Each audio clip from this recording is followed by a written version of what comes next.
Bien. Damos gracias al Señor, a nuestro Padre Celestial, por este día, por estar juntos. Damos gracias por su amor tan grande, damos gracias por esto que nos está manifestando. Nos manifiesta su paternidad y a través de conocer su paternidad nos manifiesta a su Hijo. Y eso, la manifestación de Jesucristo en nosotros es maravillosa porque lo que nos permite esa manifestación es reconocernos en esa identidad de hijos y empezar a vivirla y empezar a ser transformados y a ir siendo transformados de gloria en gloria, como dice su palabra. En la parábola del hijo pródigo está en el libro de Lucas 15 y vamos a leer a partir del versículo 15 porque parte de la parábola que yo creo que todos la conocemos. Entonces, yo quiero hacer énfasis en algunas cosas. Después, mi esposo también tiene alguna parte que voy a compartir con ustedes. ¿Bien? Así que vamos a Lucas 15. Voy a buscarlo aquí. Eh, ¿Se acuerdan que el hijo, este era un señor que tenía dos hijos? Esta es una parábola. Una parábola es como un ejemplo, como una alegoría. ¿Sí? El relato es de un hombre que tiene dos hijos. El menor decide pedir la herencia al padre. Pareciera que el padre no hace problema, se la da y él la malgasta. Y bueno, le pasa todo lo que ya sabemos que le pasa. El versículo 15 dice, entonces fue y se acercó a uno de los ciudadanos de aquel país y lo mandó a sus campos a apacentar cerdos, perdón. Deseaba llenarse el estómago de las algarrobas que comían los cerdos, pero nadie le daba nada. Versículo 17, y acá hay una clave. Entonces, volviendo en sí, dijo, ¿cuántos de los trabajadores de mi padre tienen pan de sobra, pero yo aquí perezco de hambre? Este volver en sí tiene un significado muy amplio. Cuando uno vuelve en sí es cuando uno reconoce la situación. Vieron que dice que no hay peor ciego que el que no quiere ver. Y no hay persona más necia que la que dice, no, no, no, está todo bien, no tengo problema y está destruido y la cosa ya no da para más. Ese volver en sí es una acción de humillación, pero es una puerta para la intervención poderosa del Señor. Así que más allá de pensar en este hijo pródigo, en este hijo, pensemos en nosotros. ¿De qué cuestiones puntuales tendríamos que volver en sí? ¿De qué cuestiones puntuales tenemos que decir, listo, esto no es para mí? Me está pasando algo que no tiene nada que ver conmigo. Yo tengo una identidad y mi papá no permitiría que esto me pase. Entonces me tengo que volver en sí. Volviendo en sí, reflexionó. 18. Y acá no solamente reflexionó, sino que tomó una determinación y accionó. Dijo, me voy a levantar y me voy a ir a la casa de mi papá y le voy a decir, mira, papá, he pecado contra el cielo y contra ti. ¿Sí? Entonces, no solamente es que nosotros tenemos que decir, ay, esto me tiene cansado, no sé cómo resolverlo, sino accionar. ¿Mm? Él hizo eso, se arrepintió, volvió, arrepentirse es volver, dar un vuelco de 180 grados, ¿sí? Y volverse y no hacer más lo que uno está haciendo, fue, pidió perdón, o sea, pensó, lo voy a hacer así, y le iba a decir en esa acción de tanta humillación, ya no soy digno de ser llamado hijo tuyo, hazme como a uno de tus trabajadores. Y levantándose fue a su padre, bueno, tomó la decisión y fue. En el 21, perdón, leo el 20 porque es importante. Fue su padre y cuando todavía estaba lejos, su padre lo vio y sintió compasión por él y corrió y se echó sobre su cuello y lo besó. Esto lo habíamos hablado en el primer encuentro. No hubo una sola reprimenda, no hubo una acusación, ¿eh? Yo te dije y te fuiste, nada. ¿Sí? lo besó, lo abrazó el padre. Acá vemos que lo estaba esperando porque lo vio de lejos, lo vio venir. Y el hijo dijo lo que había puesto en su corazón, se humilló. No es que dijo, ay, como mi papá está tan contento que yo vuelvo, listo, acá quedó la cosa resuelta. Que es otras cosas que a veces nos pasa como individuos. Tenemos que ir a alguien y pedir perdón o tenemos que resolver cosas con ciertas personas y después vamos y esa persona está recontenta y dejamos pasar el día, dejamos pasar la situación, pero no lo resolvimos. Esta es otra enseñanza que hay que aprender aquí, ¿sí? Las cosas hay que resolverlas, hay que hablarlas, hay que sacarlas a la luz, hay que transparentarlas. Entonces él dijo eso, he pecado contra el cielo, contra ti. No soy digno de ser llamado tu hijo. Pero el padre dijo a sus siervos, pronto traigan la mejor ropa, vestido, pongan un anillo en su mano, sandalias en los pies, traigan el becerro engordado, mátenlo, comamos, regocijémonos, porque este hijo mío estaba muerto y ha vuelto a la vida. Estaba perdido y ha sido hallado y comenzaron a regocijarse. Esto lo habíamos visto y habíamos visto que esto muestra un aspecto del padre. ¿No? Cómo el Padre nos ama, porque todos hicimos esto. Todos hemos usufructuado bendiciones del Señor, las hemos malgastado, hemos cosechado algunas consecuencias incorrectas y venimos y lloramos y el Señor rápidamente nos vuelve a abrazar, nos bendice y nos posiciona. Y gloria a Dios por eso. Él necesita que entendamos qué clase de padre tenemos. Esto no nos habilita a vivir pecando, obviamente, pero eso es algo que uno cuando ya muere, uno cuando ya entiende todo el significado de ceder mi voluntad a Dios, empiezo a caminar en la resurrección, empiezo a caminar en el reposo, empiezo a vivir en el reino y ya ni se me ocurre malversar ninguna de las bendiciones del Padre, no se me ocurre usufructuar y tirar por la borda todo lo que el Señor ha hecho, no se nos ocurre nunca más. Eso es glorioso también porque ya no es nuestra decisión, es la vida en el reino. Todos nosotros somos transformados. Sí, voy a contar algo. Mm. La Biblia, en todos los versículos anteriores, viene hablando de hijos huyos, o Inmaduro. que en realidad son mayores ya con cierta independencia. Mm. Es decir, que pueden tomar ciertas definiciones, no tiene que ver tanto con la edad, tiene que ver con el grado de madurez. Y a los dos hijos lo trata igualmente. Pero cuando el menor, porque dice que era el más joven, se va, cuando vuelve, dice, se regocijaron. La palabra es eufraino, eufraino, que significa poner de buen marco mental. Eu significa bueno. Ujú. Fren significa reinar las emociones. Sensible por las facultades cognitivas o modo de pensar. Es decir, que a veces nosotros cuando traducimos, es decir, él había cambiado su modo de pensar, porque él estaba como abatido, estaba con tanta hambre que estaba hasta flaco, porque pasaba eso. Las traducciones, digamos, hablan de una persona que pasó mucha necesidad al punto de casi morirse. Por eso dice que estaba muerto, ahora vive. No era solamente la alegría, era en el cuerpo. Él había sufrido al punto de tener que trabajar, comer migajas, y dice, en la casa de mi padre los jornaleros tienen pan y les sobra. Él estaba en una circunstancia totalmente quebrado y destruido. En esa circunstancia, él vuelve. Y este regocijarse significa cambiar el modo de pensar. Eso es arrepentimiento, cambiar el modo de pensar. Em, Llevándolo al plano espiritual y llevándolo al plano de nuestra vida, nosotros sin Dios estamos así.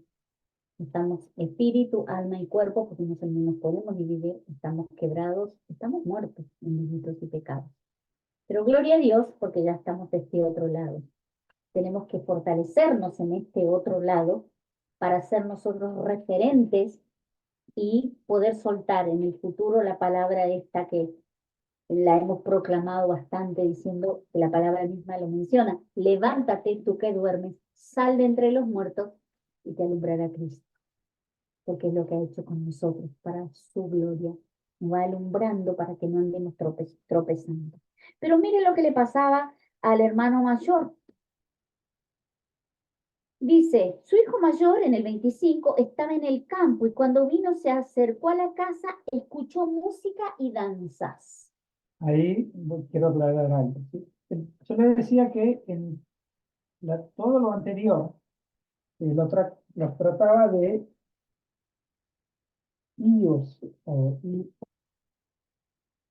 pero acá le dice su hijo mayor. Pero la palabra usada para mayor es presbústero, presbústero.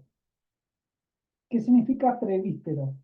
Que significa alguien que está eh, eh, sacerdotalmente habilitado. ¿Sí? Un presbítero es en muchas iglesias aquel que tiene cierto conocimiento, es decir, no está hablando de cualquiera, está hablando de un líder, de un hijo que ya era líder dentro de toda la sociedad. Bueno, pero miren cómo funcionó, ¿no? Estaba en el campo, escuchó música y danzas y llamando a uno de los criados le preguntó qué era todo aquello. El criado le dijo, tu hermano ha venido y tu padre ha matado el becerro engordado porque le ha recibido sano y salvo. Entonces él se enojó y no quería entrar. Hasta ahí hay un punto. Acá hay una cuestión que le suele suceder a muchas personas em, que no han muerto. Porque uno puede estar congregando, habiendo conocido del Señor, hasta teniendo vamos a decir, un cargo, un rango dentro de una institución, pero sigue siendo uno que no conoce al Padre. Porque acá que me da la pauta de uno que no conocía al Padre, sino que tenía tan fuerte, tan arraigada una raíz de rechazo, de resentimiento, que le hacía producir celo, molestia, porque él no fue y le preguntó al papá, papi, ¿qué está pasando? ¿Qué tanta música? No, dice que le preguntó a uno de los criados. Él no tenía una relación y una comunicación fluida con el padre. Yo quiero que esto lo llevemos al plano nuestro, ¿sí? Y cuando veamos que eso sucede, porque a veces, o sea, quienes hemos congregado por ahí en algunas congregaciones, hemos visto esos celos, contiendas, rivalidades, falta de amor, y la palabra menciona de eso, y cuando lo menciona, que es una carta de Pablo, dice, eso ya lo hicieron antes, le dedicaron un montón de tiempo a eso, dejen de practicar eso porque eso sale de un corazón que está contaminado, los celos, las contiendas. Pero con todo que vivía en la casa del padre, tenía toda esa historia sin resolver. Y hay algo particular, ¿no? Porque no afloraba mientras su hermano no vino. Es decir, él vivía con algo ahí que tenía contra su hermano o tenía algo como trabado. Y a veces nos pasa que tenemos algo trabado y en algún momento salta. La palabra utilizada ahí es orgizo, que significa enfurecido. No es que estaba enojado nada más. También significa encolorizado, exasperante, ira. Es decir, él estaba en tal estado por lo que había hecho, por haberlo visto a su hermano y porque su padre lo reconoció y lo agasajó, que para él era inadmisible. Entonces, ahí es donde salta, digamos, lo que estaba realmente anidado en su corazón. Y es muy tremendo porque en el libro de Hebreos el Señor habla de que, ojo, que no tengamos en nosotros raíces de amargura. Porque la raíz de amargura dice que no solo contamina al que la tiene, sino contamina el contexto, contamina alrededor. Así que si hay alguna de esas raíces, amados del Señor, inspeccionemos profundamente en nosotros, pero desarraiguémoslas en el nombre de Jesucristo. Amén. Para que no nos pase esto, porque mire cómo sigue la historia. Dice que el padre salió y le rogaba que venga y que forme parte de la fiesta y que celebre, pero él no quería entrar. Respondió de esta manera: mira, por tantos años te he servido y nunca he desobedecido ninguna orden tuya. Sin embargo, nunca me has dado un cabrito para regocijarme con mis amigos. Y aquí encontré dos cosas puntuales, porque él no es un hijo en esa mentalidad, sino es un siervo, porque le dice, por tantos años te he servido. Al padre no se lo sirve, al padre se lo ama. Y hay una comunión con el padre y yo hago lo que el padre hace porque voy a replicar lo que él hace, porque mi papá es tremendo, nos amamos, él confía en mí, a veces me va a pedir que haga alguna cosa y yo voy a hacer porque él va a ir conmigo. Acá no, él le dice, por tantos años te he servido. Y hermanos, hay un montón de personas cristianas que no son hijos, que son siervos. Y tienen esa mentalidad de siervo. Yo sirvo al Señor. Y uno dice, cuando uno empieza a entender la paternidad, dice, ¿cómo le vas a servir al Señor? El Señor no necesita que le sirvamos nada. Él es dueño de todo. Él lo que quiere lo tiene. Entonces la mentalidad, ese, como decía recién Juan, ese cambio de mentalidad nos tiene que suceder a nosotros. Nosotros no somos siervos, somos hijos. Así que si alguno de nosotros tiene todavía en algún lugar arraigado ese sentimiento de que es siervo, cambie su manera de pensar, renuncie, lo diga: papá, yo quiero ser tu hijo, yo no quiero ser tu siervo. Porque si tengo mentalidad de siervo, te voy a servir y voy a estar todo el tiempo sirviéndote, pero no voy a vivir con vos. Y mire, el Señor me ponía acá, cuando yo estaba hoy armando el tema, el Señor me dijo, mira lo que pasaba con María y Marta. Él amaba a esa familia, Lázaro era su amigo, y las hermanas de Lázaro las quería un montón. Y Marta servía, y servía, y servía. Y María empezó a conocer la implicancia de adorarlo. Y dice que se sentaba a escucharlo. ¿Y qué hizo María? Muy parecido a lo que hizo este hermano mayor. Ay, esta no me ayuda, pero Jesús, vos no tenés nada para decir. Yo de acá trabajo un montón y esta otra está sentada. Y le dice Marta, Marta, ocupada y siempre afanada, sirviendo. No quiere decir que yo no sirva, pero una cosa es bajo qué mentalidad es que yo vivo. Porque como hija, yo voy a servir, pero no voy a servir como sierva, voy a servir como hija, lo voy a hacer por amor, y entonces no me voy a quejar nunca porque lo estoy haciendo por amor. Y hasta va el Señor a proveerme todos los ángeles para que mi servicio yo lo disfrute, me salga bien, me salga más fácil, porque de eso se trata el reino. Acá Él te dijo así, ¿sí? Tantos años te he servido, nunca te he desobedecido ninguna orden. Esa fue otra de las palabras que el Señor me hizo prestar atención. El Padre no da órdenes. El Padre me imparte su esencia. Por eso Jesús decía, yo no hago nada que no veo hacer a mi Padre y yo no digo nada que Él no dice. O sea, acá nos damos cuenta de un error en su forma de pensar. Yo sirvo al Señor y el Señor me da órdenes. No, yo amo al Señor y fruto de ese amor yo acciono en lo que veo que Él hace y entonces Él no me da órdenes. Yo tengo una comunión íntima con Él y entonces sé sus secretos y Él me cuenta lo que quiere que yo haga. Dice la palabra eso, que el siervo nunca sabe lo que hace su Señor. En cambio el Hijo sí. Es muy tremendo esto, amados. Por eso es un cambio de mentalidad. Porque desde lo natural uno decía, pobrecita, tendría razón, él trabajaba como loco y estaba ahí, pero no es el punto. Esa no es la forma en que el Señor quiere que nosotros nos relacionemos con Él. Por eso se queja y le sale esto.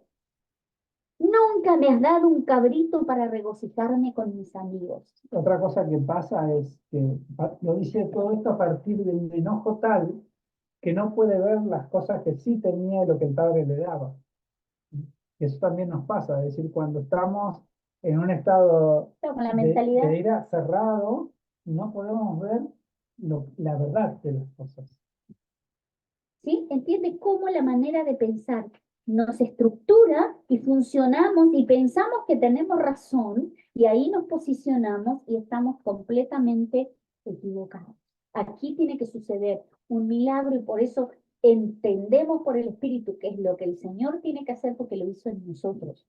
Cuando el Señor transformó nuestra manera de pensar, nos hizo vivir en el reino, vivir el ministerio, vivir el día a día con otra forma de pensar y ya no nos fue una carga nada de lo que el Señor nos hace entender que debemos accionar.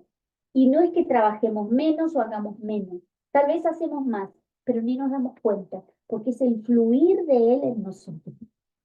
Y acá digamos, hay que ver que el padre le estaba rogando, es decir, el padre veía la cara, veía la actitud, sabía lo que pasaba en su corazón y le rogaba que cambie de actitud, que venga a la fiesta, que se incorpore al regocijo. Y él no podía. Y acá hay otra clave también, porque el padre ya tiene un diseño, el padre no va a cambiar su diseño porque yo me enoje, me encapriche y le reclame. Él tiene un diseño y su diseño es paternidad. Y lo vamos a ver cómo sigue acá. Bueno, dice, pero, y sigue quejándose. Cuando vino este hijo tuyo, que se consumió todos sus bienes con ramera, mataste para él el becerro engordado. Y él le dijo, hijo mío, tú siempre has estado conmigo y todo lo mío es tuyo. Y ahí cambia, ahí es la primera vez que aparece la palabra tecnón, porque siempre los nombró como hijos y con cierta independencia, y acá le dice Hijo mío. tecnón, que es un hijo inmaduro, pero también es equivalente al que vive en la casa del padre. ¿Sí? Es un hijo que tiene entre 12, es decir, ya pasó a ser responsable, ya fue educado, hasta los 30. ¿Sí? En ese lapso de edad está el hijo tecnón. Pero ¿por qué está en la casa? Por dos razones. Uno, porque todavía no logró su casa propia, y otro, porque se está entrenando. Tiene que aprender oficio, está como aprendiz, por eso sigue en la casa. Y es llamativo esto, que le cambie de nombre, porque siempre lo venía nombrando como Lius, pero acá le dice Tecnón. Está diciendo, mirá, mostraste tu inmadurez, porque hasta acá vos eras una persona que podía ser independiente, necesitas de mí. Es importante que uno razone esto en cuanto no lo razone desde la mente, sino lo pueda mandar al corazón para que se produzca el cambio, si es que nos quedan resabios de ser siervos, porque mientras seamos siervos vamos a tener celos, vamos a tener envidia, vamos a funcionar con algunos rasgos emocionales incorrectos. Por más que estemos en la casa del Padre, porque vivía en la casa del Padre, pero no había sido transformada su mente para poder vivir unido al Padre, viviendo como hijo. Él vivía en la casa del Padre, pero vivía como siervo. Muchos cristianos viven en la casa del Padre como siervos, no como hijos. Y entonces tienen toda esa consecuencia y entonces congregacionalmente no aportan, sino que son esa piedra en el zapato ahí que siempre anda buscando el defecto de los demás y es complejo eso, así que... Sí, una cosa interesante, no lo leímos en el versículo 12, digamos, está cuando el padre reparte a los dos hijos la herencia. ¿Sí? Dice, y repartió sus posesiones. Cuando le dijo, dame, el hijo que se fue, dice que le repartió a los dos. Es decir, los dos tenían sus bienes, los dos ya tenían su herencia. Interesante porque la palabra para bienes es ousia y que son bienes para la vida, para vivir. Es decir, el padre ya le dio todo lo que necesitaban. Es decir, que este chico que se quedó, tanto como el otro que se fue y se malgastó todo, él tenía sus bienes. Por eso le dice, incluso le dice el 25, 29 que estamos leyendo, no, en el 31, tú siempre estás conmigo y todas mis cosas son tuyas, porque el otro se llevó la herencia y la perdió, y el padre dividió ya la herencia. Es decir, que él tenía todo y era el mayor, el primogénito, tenía doble bendición y sin embargo estaba preocupado por su hermano.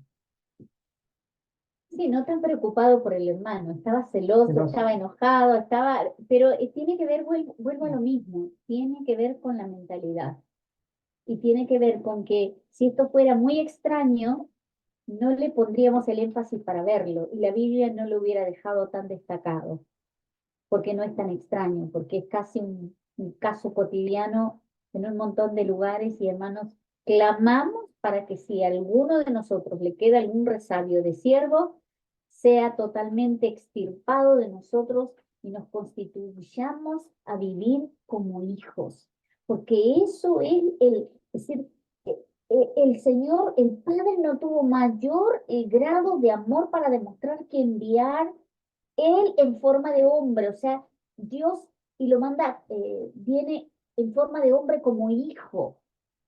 No vino como Dios, no vino como padre, vino como hijo.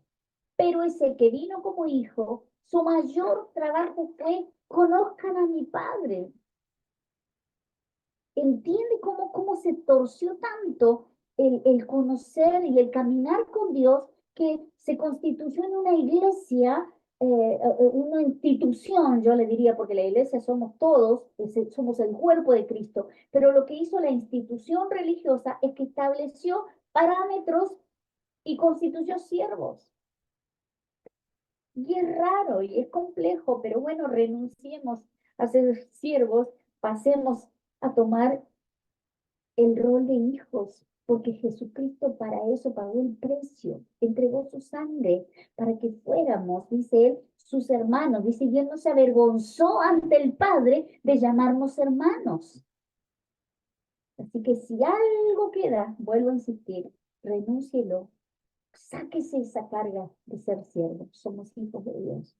Y entonces, como hijo vamos a estar sanos, no vamos a querer desperdiciar la herencia, porque la herencia inconmensurable, como dice la primera carta de Pedro, inmarcesible, es la revelación de Jesucristo, la manifestación. O sea, ¿cuál es la herencia mayor de nosotros? Es poder manifestar a Cristo, morir nosotros y que viva Cristo y manifestarlo. Esa es la herencia mayor que el Padre nos da. ¿Y cómo manifestamos a Cristo? Conociendo y estando más y más y más pegados al Padre. Y entonces vivimos aquí en el reino, vivimos manifestando su gloria. Ese es el anhelo del corazón del Padre. Y hacia allá vamos. Esa es la meta para la gloria de Dios. Alcanzar la estatura, dice la palabra, del varón perfecto. Ser alcanzar la estatura de Jesucristo. Funcionar como Él. Vivir como Él vivió. ¿Y es posible? Sí, gloria a Dios que sí. Para mí antes era como decían, como que cuando yo escuché una vez que predicaban eso, decía, wow, eso, ¿quién lo va a lograr?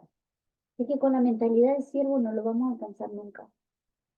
Por eso tenemos que morir el sistema de pensamiento de que tenemos que servir. Entonces ahí yo, ¿cómo sirvo? Sirvo en la alabanza, sirvo en acá, sirvo allá. Cuando yo muero a ese pensamiento y yo soy hijo, yo estoy en relación íntima con el Padre y el Padre me va a ir dando instrucciones.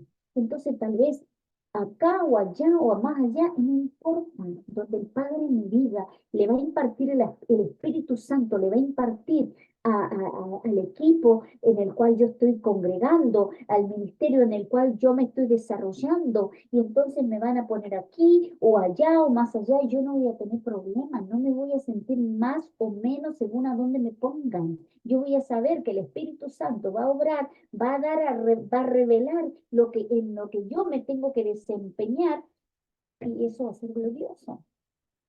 Se da cuenta que es un cambio de mentalidad. No es que yo me tengo que disfrazar de para funcionar y ser buen Sí. siervo. Vuelvo al versículo 30. Leo en la versión Código Real. Mas cuando regresó ese hijo tuyo, bien despectivo, que consumió tus bienes, los bienes no eran del padre, el padre se los dio y consumió los bienes que eran del hijo, o sea, pero él le dice que consumió tus bienes, es decir, los bienes del padre, con rameras, otra versión dice prostitutas. Y yo me hacía ver esto, él está suponiendo lo que hizo el otro hermano cuando no sabe lo que pasó, es decir, está prejuzgando. Cuando uno está herido, empieza a elucubrar cosas y realmente lo que dice son mentiras, porque acá te está diciendo de los bienes cuando el padre se los dio con todo gusto y el padre sabía que lo iba a despilfarrar seguro, pero él, digamos, se pone a juzgar desde el rencor, desde las heridas. Entonces, ¿qué pasa? Alguien que está en la casa del padre y no puede ver, o todavía tiene la mentalidad corrompida, una mentalidad que no puede salir de paradigmas donde empieza a juzgar, criticar, quejarse, todo eso son lenguajes del enemigo. Y necesitó este choque. La Biblia no nos dice cómo termina, qué pasó, si hubo una transformación o no. Pero seguramente, si era como yo cuando era chiquitito, es decir, si hubiese ido a la casa, porque a veces reaccionamos así, nos vamos porque nos parece injusto lo que hacen nuestros padres. Y a veces esto produce heridas y va a encontrar gente que se va de una iglesia a otra porque no le gustó como Dios hace las cosas. Y haciendo un paralelismo que habíamos dicho que lo otro que íbamos a mirar era lo de em, estos sí que eran siervos, ¿sí? Contratados para un trabajo. Y esta ya no es una parábola, esto está en Mateo 20, sino que es, el Señor está hablando, ahí está hablando Jesús, y diciendo, el reino de los cielos es semejante a esto, el reino de los cielos está poniendo como un paralelismo entre el reino de los cielos y dando explicaciones o dando ejemplos para que se entienda. Entonces acá comienza diciendo, en el Mateo 20, versículo 20, capítulo 20, perdón, versículo 1, porque el reino de los cielos es semejante a un hacendado que salió muy de mañana para contratar obreros de su viña. Acá ya no es una parábola, sino él está haciendo como un paralelismo, dando a conocer una particularidad del reino. Y acá menciona esto, que contrató a los primeros, a los otros, a los de las 9 de la mañana, a los del mediodía, a los de las 6 de la tarde, ¿sí? Vamos al versículo 15, perdón, al 7, al 6. Saliendo como a la hora 11, encontró a otros parados y les dijo, ¿por qué han estado aquí parados todo el día sin trabajar? Y ellos respondieron, porque nadie nos contrató. Y él les dijo, vayan también ustedes a la viña. Y al atardecer el señor de la viña dijo, llama a los obreros y págale su jornal, comenzando primero por los últimos hasta los primeros. Cuando llegaron los que habían sido contratados como a la hora 11, cada uno recibió un denario, que era el acuerdo que había tenido con los primeros que contrató. Y cuando llegaron los que fueron contratados primero, pensaban que recibirían más, pero ellos también recibieron un denario cada uno, y al recibirlo murmuraban contra el hacendado. Acá aparece la mentalidad de siervos. Estos eran siervos contratados, no eran hijos. Y un siervo suele tener esta dificultad que la tenía acá el hijo mayor en la parábola del pródigo, ¿sí? Por eso cuando uno no tiene desarrollada la mentalidad de hijo, tiene muchos problemas de funcionamiento. Por lo tanto, esta es una de las cosas urgentes que cada uno de nosotros tiene que anhelar. Señor, revélame tu paternidad, revélame tu paternidad. Una de las cosas que acá aparece como paternidad es que el Padre me perdona, el Padre me ama, el Padre hace fiesta cuando yo vuelvo a Él. El Padre no me condena, no me juzga, al contrario, la palabra dice que Jesucristo, el enviado del Padre, vino a rescatar lo que se había perdido. Él no vino a juzgar ni a condenar. Eso dice su palabra. Por lo tanto, este es un tiempo en el que los pródigos, y vamos a clamar por los pródigos que vuelvan a casa, pero vamos a clamar también para que los que viven en la casa sean transformados en hijos, no sean siervos, porque eso desata rivalidades, celos, contiendas, quejas. Y en una iglesia con eso, una institución cristiana, con ese tipo de personas adentro, no crece. Siempre aparecen situaciones que no se resuelven y ahí no puede reinar el rey. Porque ese rey o ese padre es un padre justo, amoroso, completamente ajeno, o sea, no funciona como nuestra mente de siervos. Y mire que acá sigo un poquito más.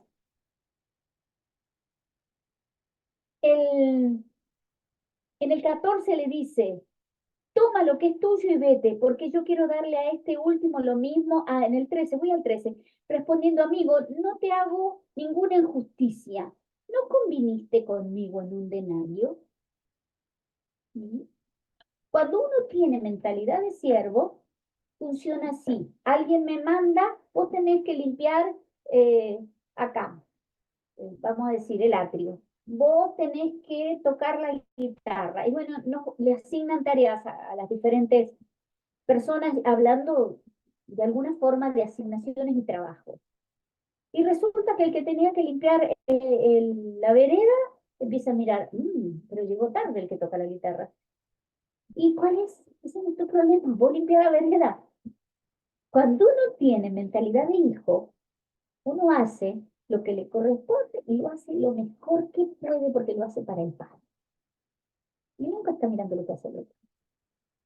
Eso es tan precioso, amados. Eso nos da una sanidad muy tremenda y un funcionamiento glorioso, porque así como lo hacemos en las instituciones donde nos desarrollamos, llámese nuestras áreas de trabajo, así lo hacemos en nuestro hogar, así lo hacemos en todos lados, porque no hacemos diferencia entre que lo hacemos bien, porque entonces el patrón me está mirando, el jefe me está mirando, y cuando no me mira hago un desastre. No, yo lo vivo porque es mi papá. Y yo soy hijo en donde sea. Soy hijo en el trabajo, en la calle, en la plaza, en la escuela, soy hijo. Eso se me desarrolla maravillosamente y eso nos hace plenos y felices. ¿Qué dice acá? En el 15, ¿no me es lícito hacer lo que quiero con lo que es mío? Ese es el rey, ese es mi padre. Él es el dueño del oro y de la plata. Él es el dueño de todo lo que conozco, de lo que no conozco, de lo que veo y de lo que no veo. Y él puede hacer lo que quiere porque es suyo. ¿Te das cuenta?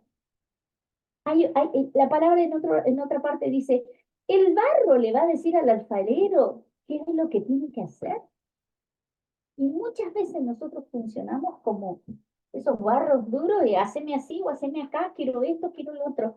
Es muy tremendo, pero cuando el Señor nos transforma y nos hace entender que somos hijos, ¿sabe qué es?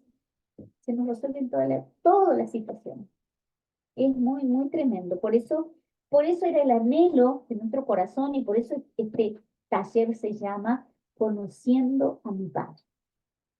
Y pusimos mi padre, porque mi padre es tu padre, es tu padre, es el padre de Anabela, de Guille, de Caro, de Nadie, es cada uno. ¿Sí? No es que es el padre del pastor, es el padre del apóstol, es el padre, y como entonces yo soy un ciudadano de segunda, un hijo, ese, así como el hijo mayor, no. El padre, para él somos hijos y somos el objeto de amor más maravilloso que él tiene, cualquiera de nosotros. Es cuando eso se nos activa en la mente, empezamos a vivir realmente en el reino. No me es lícito hacer lo que quiero con lo que es mío, o es tu ojo malo porque yo soy bueno. Mire qué tremendo esto. Nosotros a veces, así como el barro pretende que el alfarero haga lo que el barro quiere, cosa que parece totalmente ilógica, así a veces nosotros pretendemos que Dios haga de acuerdo a nuestra propia justicia, porque nos parece que eso sí es correcto y lo otro no. Él es Dios, Él es soberano y Él hace como quiere. Lo que mejor nos puede pasar es que cambiemos, como decía hoy mi esposo, que nos arrepintamos, que se produzca ese proceso de morir a esta naturaleza caída para resucitar como hijos de Dios y como hijos de ese Padre eterno, todopoderoso, que no cambia, que es dueño de lo que no conozco y de lo que conozco, y que Él no es uno que tiene así, no me quiere dar nada, Él me quiere dar todo. En cuanto más yo voy madurando, cuanto más yo voy accediendo, lo disfruto. Y ese es el anhelo también de nuestro corazón, que cada uno de nosotros disfrutemos. Sabe que Dios no se goza en vernos sufrir. Él no se goza en eso. Últimamente he estado mirando bastantes, y estoy feliz por eso, de muchos musulmanes que se han convertido al cristianismo, que se les ha revelado el Señor Jesucristo. Y eso hace que ellos digan, wow, ustedes tienen un Dios impresionante, porque el Dios del musulmán es ese que nosotros a veces nos hemos imaginado, ese Dios que me va a castigar, que parece que está ahí, dale, dale. Ellos tienen ese Dios. Y cuando esto de que vamos despertando, a mí me ha servido mucho ver ese material, porque digo, es como que se me reconfigura otra vez mi papá, que le doy la gloria porque lo conozco, porque me ama y porque se me reveló y eso me transformó absolutamente mi vida. Y yo creo que soy una de las, debe haber varios, y gloria a Dios por eso, hijos de Dios que anhelan que todos conozcamos al Padre, porque Él no hace excepción de personas, se le va a revelar a usted, le va a impartir, le va a hacer conocer, y el paso siguiente es que lo disfrutemos. No lo vivamos así como presión, que siempre me falta algo, siempre me falta algo. Yo por años lo viví así y El último versículo decía, así los últimos eran los primeros. últimos serán primeros y los primeros últimos. Y acá, bueno, en Mateo 21:31 también habla de dos hijos. Y acá él está hablando con los sacerdotes y le decía, ¿quién de los dos hizo la voluntad del Padre? Dicen, el primero. Jesús le dice, de cierto os digo que los publicanos y las rameras van delante de vosotros al reino de Dios. No le está diciendo que ellos como sacerdotes no iban a ir al reino. Le dice que van primero los publicanos y las rameras. Y esto nos hace pensar en esto que planteaba Mónica de los que llegan a la última hora.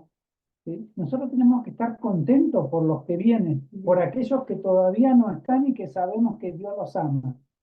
Porque si mi corazón está, no, mira, yo ya estoy, yo conozco mucho de Dios o nada, estamos siendo como esos sacerdotes, estamos siendo como el hermano que está en la casa, pero se cree superior. Sí, es que conocer al Padre te saca toda esa porquería. Ya no sos un hermano de la iglesia que hace 30 años que está ahí, entonces ahora viene hace 2 meses que se convirtió y me quiere dar lecciones. Eh, Ni se te ocurre pensar, ¿qué, qué me importa? Gloria a Dios que hace 30 años que estoy, me daría vergüenza si todavía no entré al reino, después de estar 30 años en una congregación. Entonces, en vez de ponerme celoso del que hace 2 meses vino y está recontra ungido por el Espíritu Santo y tiene revelaciones tremendas, yo digo, ¿qué hice 30 años? Perdí el tiempo. ¿Se entiende? Y ahora si nos ponemos en el hijo pródigo y llega, y dice, wow, todo esto, este estuvo 30 años perdiendo tiempo. No, no. Él se alegra, él disfruta. Y ese es el estado que tenemos que estar, es decir, no viendo al otro, sino disfrutando de lo que Dios tiene, porque nos vuelve a dar su herencia, nos vuelve a dar su amor, nos pone la mejor ropa. Sí, eh, como cuando entendés que la mayor herencia es manifestar a Jesucristo, no hay hermanos mayores y menores ahí. Somos todos el depósito de la gloria de Dios, porque la gloria de Dios está en el Hijo. Somos ese depósito, entonces lo manifestamos. Y Cristo que es multiforme, se manifiesta de 1500 maneras, entonces en uno se puede manifestar de una manera, en el otro de otra, en el otro de otra.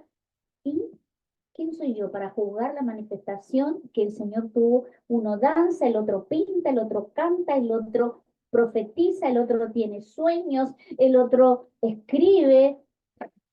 ¿Entiende? Es maravilloso, es inconmensurable esa herencia. No se puede dimensionar. Y como no se puede dimensionar, yo no soy quien para ponerla en cuatro paredes y tiene que funcionar así. No se puede. Así que esa parte es gloriosa. Y ahora vamos a la cosecha y nos vamos a sorprender de un montón de cosas. Porque yo escuchaba un poquito el otro día que hablaba Guille de lo que fue cosechar y me parece que sería interesante porque el Señor dice, este es tiempo de cosecha. Entonces, abramos nuestro entendimiento a tomar lo que Él va a compartir desde tal vez algo muy natural, porque es una cosecha en lo natural, pero que el Espíritu Santo añada un entendimiento en cada uno de nosotros para que apliquemos en nuestra vida qué de todo esto lo tenemos que tomar para nosotros aprovecharlo. ¿Bien? Guille, ¿podrías activar el micrófono? Gracias. Hola, Hola, ¿se escucha bien? ¿te escucha bien? ¿Te escucha bien? No, la experiencia es en un viñedo que tiene mi yerno, en Bolsón, y fuimos a cosechar uvas, ¿no? Fuimos a cosechar con Julián, con mi hijo y con Analía también, en familia, y estaban mis nietas y estaba mi yerno. Eso también tiene un significado, ¿no? Pero bueno, uno ve la perfección, porque la verdad que era todas las líneas donde estaban la vid y los racimos colgados perfectos. Uno dice, esto, la creación es algo, es perfecta, lo que nos da, lo que el hombre hace con su trabajo y lo que siembra. Cuanto más prolijo y cuanto más dedicado el trabajo, eh, la cosecha es mejor. Los racimos, aunque hay racimos que son más chicos y más deformes y otros que son perfectos, eh, qué sé yo, eh, uno siente la creación en las manos, ¿no? En la vista, en el cuerpo. Pero bueno, pero más allá de todo eso, el sentimiento es que uno en la Biblia, yo no, no soy muy conocedor de toda la Biblia, pero en la Biblia he escuchado muchas veces eh, la vid, la uva, el pámpano, está y se repite en un montón de cosas lo que significa el viñedo, ¿no? Eh, y el primer milagro que hizo Jesús fue el vino, transformó agua en vino donde empezó a conocerse. Entonces, es como que fue una mezcolanza de cosas que, que a uno lo llena de, de vida y pensar que hace miles de años también hacían esto.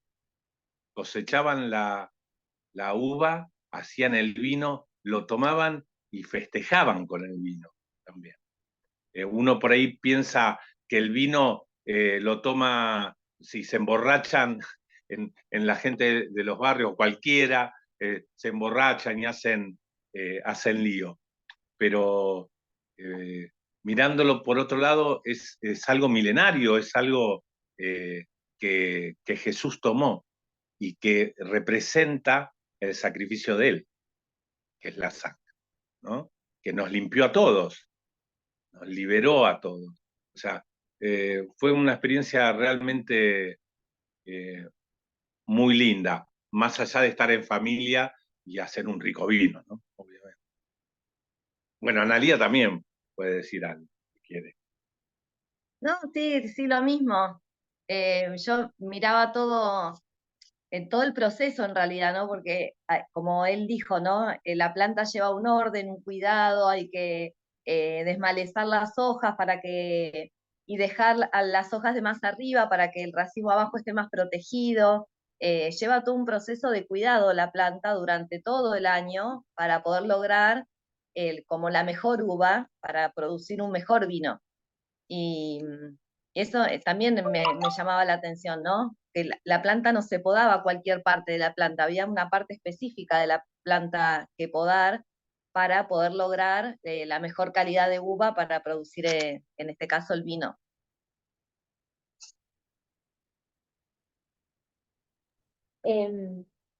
Dos cosas me impartía hoy el Señor para los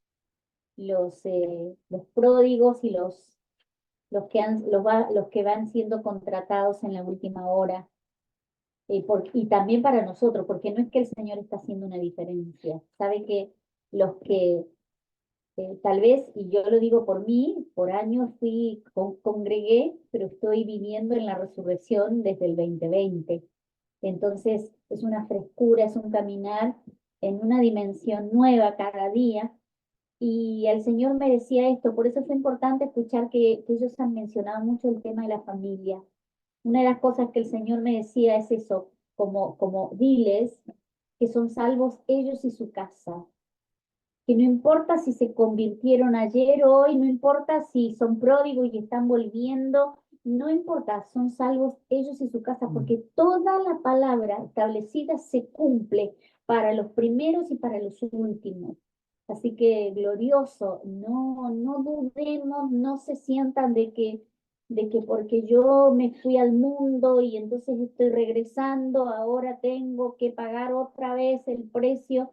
No quiere decir que, y yo entiendo que, como dice la palabra, al que más se le perdona, más ama. Y uno que se fue y volvió, reconoce cuánto se perdió. El que se fue y volvió, reconoce todo lo que Dios lo perdonó. Y empieza a fluir en un amor tremendo. Así que en eso el Señor es maravillosamente fiel. Y esto también del vino, ¿sí? De la cosecha, como ejemplo, el cosechar las uvas, la palabra dice, mi padre es el viñador, o sea, mi padre es el dueño de la viña, decía Jesucristo. Y hablando de esto, de conociendo a mi padre es el dueño del viñedo, ¿sí? Y nosotros somos la rama, somos el pámpano, que estamos pegados, porque no puedo dar fruto, no pueden sacar uva de mí, él es el dueño del viñedo, él es, ¿sí? Y si yo soy una rama, no sé, de álamo que está en la otra estancia, no voy a dar uvas. Tengo que estar pegada a mi origen. ¿Y qué ocurre? Lo que decía Analía, podan las hojas de abajo para que esté más protegida, es todo un sistema que tiene que ser un entendido para que obtenga buenas uvas y buen vino. Y eso lo hace el Espíritu Santo, porque la palabra dice, todo pámpano que en mí no da fruto, dice el Señor, lo voy a cortar y lo voy a quemar. Pero el que da fruto lo voy a podar para que dé más fruto. Entonces, cuando uno conoce al Padre, uno sabe que es una rama de Él y uno sabe que Él se va a encargar de cortar lo que tenga que cortar para protegerme, para cubrirme, pero para que yo dé más fruto. ¿Entiende? Entonces ya no me desespero si sirvo, si cuánto hice, si cuánto no hice, este hizo y yo no hice, yo hice un montón y este no hizo nada. Eso nunca más se nos ocurre pensar. Somos simplemente esa rama que queremos estar totalmente pegadas a la planta original, porque chupamos de esa savia, ¿sí? De la planta, de su sangre. siempre que digo savia, la asocio a la sangre. Nos nutrimos de él y él se va a encargar de hacer en nosotros todo lo que haga falta hacer. Lo que nos toca a nosotros es desarrollar un sentido de pertenencia. Yo le pertenezco a mi papá.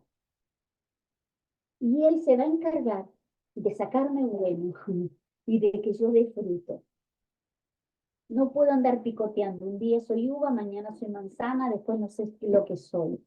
No, yo soy parte de él y él va a sacar de mí lo mejor. Yo soy su hijo y tengo su naturaleza. Amén. Que esto crezca en cada uno de nosotros, que avance este entendimiento de sabernos sus hijos, de ser portadores de su genética, de no tener más dudas de quiénes somos, no tener más confusión respecto de nuestra identidad, para que nunca más andemos peleando con el enemigo, porque esa es nuestra tarea. Cuando yo entro al reino y entro a entender que soy hijo, mi papá es el que pelea por mí. Yo me ocupo de ser más íntima con él. Yo cada día quiero estar más pegada a él. Quiero ser más María. Quiero ser más ese hijo. Y él se ocupa de todo lo que yo no me puedo ocupar, porque hay batallas que él va a dar por mí. Y si él necesita que yo accione, me va a instruir a qué acción. Y obviamente no me va a mandar a hacer algo que yo no voy a poder hacer. Así que en paz avancemos, crezcamos, y si nos quedan resabios de falta de identidad, renunciémoslo rápidamente y que se provoque en nosotros ese cambio de mentalidad, ese arrepentimiento. ¿Bien?